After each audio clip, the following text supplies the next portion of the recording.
here at the JKU, but I am also from Uruguay, as Cecilia. I started my PhD a few years ago, and right now I'm trying to finish it.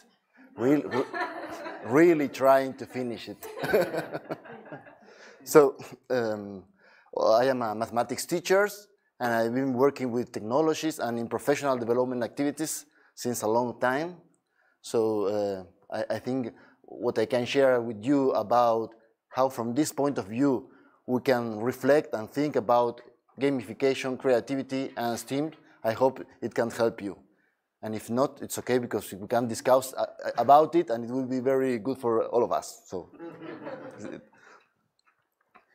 okay, I also am like a school leader, like a principal in a school in Uruguay. So I have the chance not only of teaching mathematics in the Teachers Training Institute, but also to guide the policies that we have at the school. So I hope that can be useful for you in this reflections. How do I look? Perfect. Okay, this is not possible. These are the three main topics of this conference. I will share with you some results about my PhD research, and let's see how they connect. But I think I will focus first on creativity and STEAM, because there are like goals that you can try to achieve in your in a lesson. Gamification may be more like a methodology that I will keep it right in the corner just for a few minutes. I have a strong tendency to look at the schools. So when I think about how to promote creativity and STEAM, of course, sometimes I think about activities, but most of the activities that I think that can be developed with students are for the most motivated students, for those who really like mathematics or really like this. But when you think about a school, or you think about how to develop a professional development program for all the teachers that you have, maybe you have a lot of people that don't really like what they are doing. So you have to think in a wider scope. In Uruguay, we have a special program, which is Plan Ceibal. It's a policy that provided every students and teachers with computers. So technology is everywhere. It's not a problem to have connectivity. It's not a problem to have a computer. So that changed a lot of things in teachers, especially because now they want to know how to use those technologies in their lessons. But anyway, our system is very traditional, very, very traditional. So we have a lot of subjects, like at least 10 subjects in secondary school, 10, 12, 13. Every week is the same, exactly the same. It's absolutely boring. So you know that every Monday at 10 you have chemistry. Every Monday at 10. So when you think about how to promote creativity, then you have to think in something like more flexible, more open, more due to being able to choose. But actually, students, at least in Uruguay, they cannot choose when they want to go to the toilet, because they have to wait for the break. So it's in that environment, even if we have a lot of technology, it's really hard to really promote creativity and an open approach. This STEAM approach where you can combine different subjects is really hard. Okay, also because we think that every student has to learn the same at the same time, because we have, like now, 30 people. If I am teaching the Pythagoras theorems, everybody has to learn the Pythagoras theorem right now, and they have to make the same tests. So there is not possibility to think different, to complement each other. Maybe I am good in arts and Diego is good in mathematics. Then we can work together, we can get a really good product. And maybe I won't be as good, sorry, I'm hitting the microphone.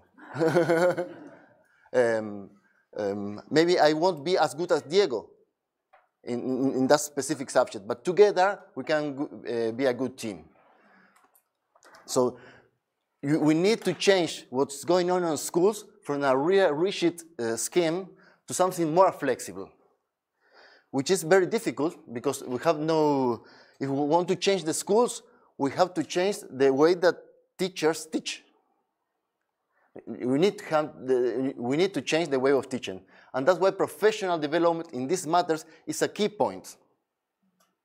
If we really want to spread this approach of STEAM more.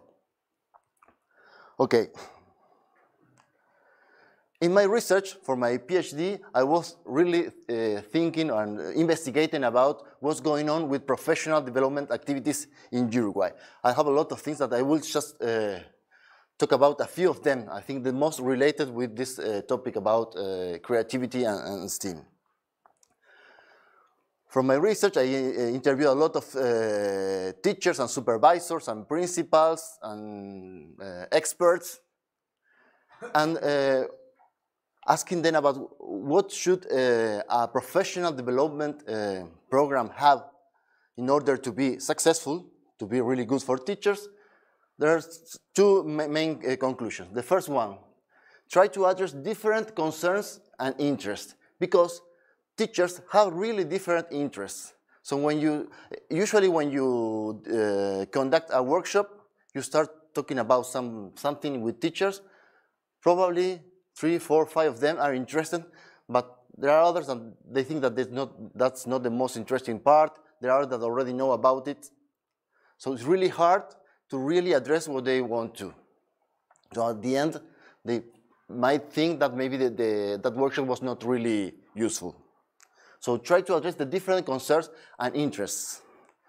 And the second big conclusion was to learn how to use technologies in the classroom. It's not enough just to go to a traditional course where somebody says me how to do it, and then I have to repeat it in a test or give a presentation. The way to learn is just having some key experiences. Which key experience? Like collaborating, like sharing pedagogies with colleagues, like observing lessons, like being observed while I'm teaching. If you go through those experiences, then you will probably learn. That's very different to be taught about how to teach with technologies. So, these two main findings from my research took me to the point to think, how can I design a professional development activity which takes care of these two topics? It was really hard, because if you want to offer teachers formal professional development, then it has to be formal. and there have to be some kind of way to assess the teachers, to certify them. Okay, if I say, okay, everybody can choose whatever you want, and just try to go deeper in your own interests. So how can decide then you will pass the course, you won't pass the course, you get the certificates, and you don't get it? So it's a really big problem. So here was when appeared gamification. Because for me it was like a miracle. Yeah, because with gamification, you can solve a lot of problems which in traditional ways it is not possible to solve. I will show you a few examples. The first of all, of course, motivation. If you're motivated because you already like what you are doing, that's okay.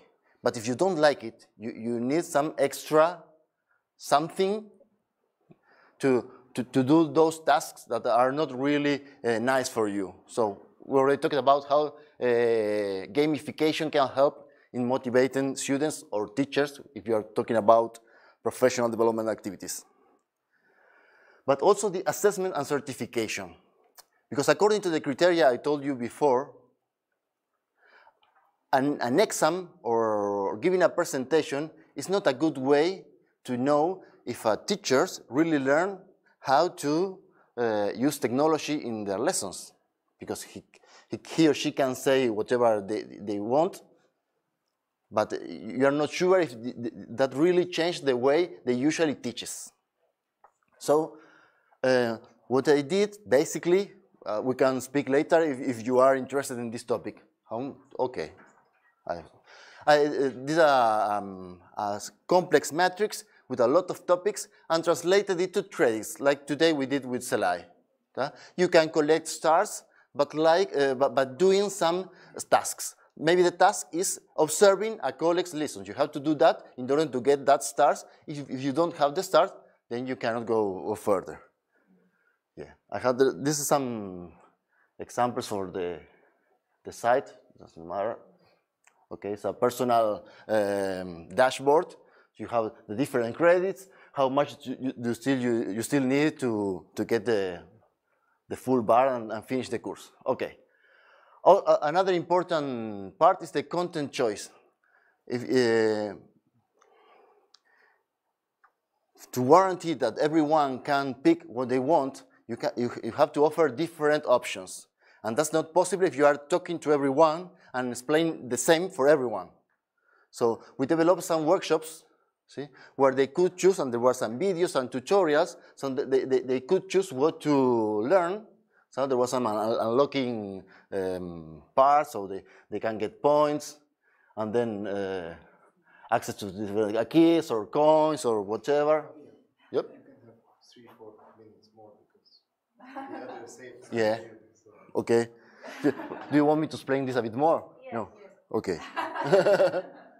This part. Yeah. Okay.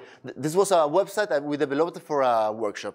So just a simple website where participants could choose, okay, what I want to do? I can go to introduction to GeoGebra, I can work on construction, you could choose, or let's work on statistics, or let's work with geometry, or whatever. See, here you have the list of tasks. Once you get the task, you can collect the points. Here you have the points. This task is not already done. So if you go then into one task, then you can see, for instance, this one is just looking at a video tutorial. So then you can do the tasks. The guys the teachers who were conducting the workshops, we were marking with our cell phones. See, and that's how we.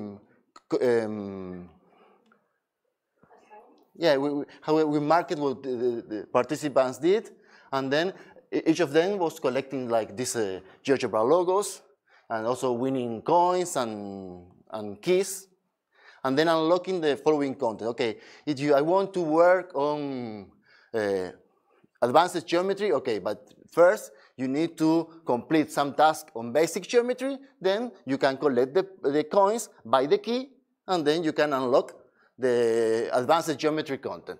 There was like this place, like 30, 40 people all working all together in this situation.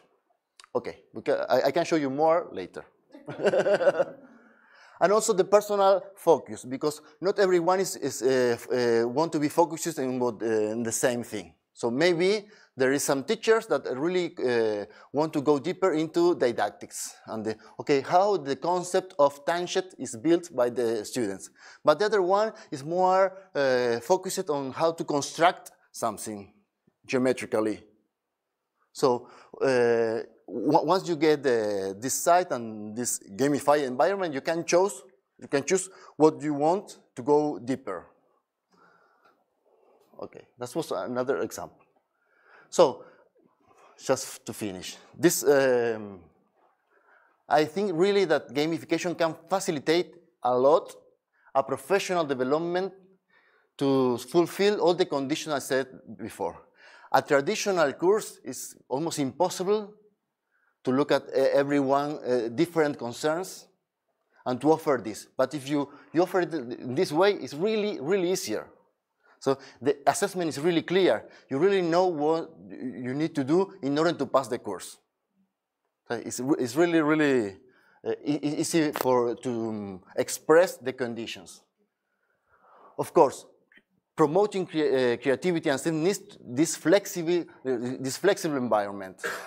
Giving the same to everyone is not flexible. That's impossible to promote creativity if you are just training students.